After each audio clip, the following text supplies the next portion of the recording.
Tak ja som chodievala vlastne celé detstvo, tuším asi 4 letá po sebe.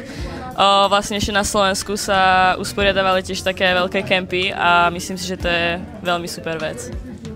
Určitě jsem jezdila taky, je to super pro malé děti se možnost posouvat a jsou ve velký tlupě a můžou mít možnost trénovat společně.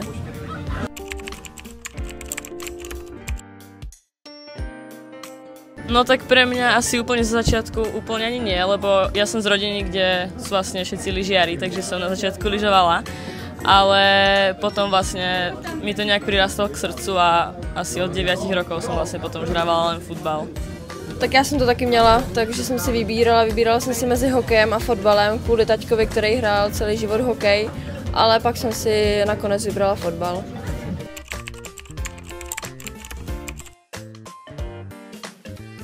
Tak myslím si, že minimálne aspoň akože v tej českej lige, čo tak vnímam, tak sa to dosť posúva za tie 2 alebo 3 roky, čo tam som, tak myslím si, že aj v Liberci čo sezónu, tak je tam väčší a väčší progres, takže myslím si, že to je na dobrej ceste.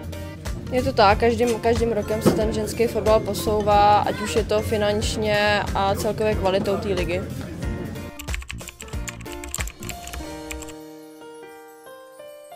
Tým, že vlastne máme kabínu v hlavnej ako tribúne a oni tam majú taký kabínu, tak sa tam stretávame občas, keď majú tréning v rovnakom čase, ale to je tak, že sa pozdravíme, alebo tak maximálne.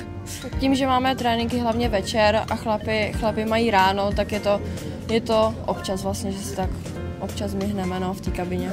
Ale ako musím povedať, že sú veľmi na nás takí milí, že sa vždycky pozdravia, spýtajú, takže super.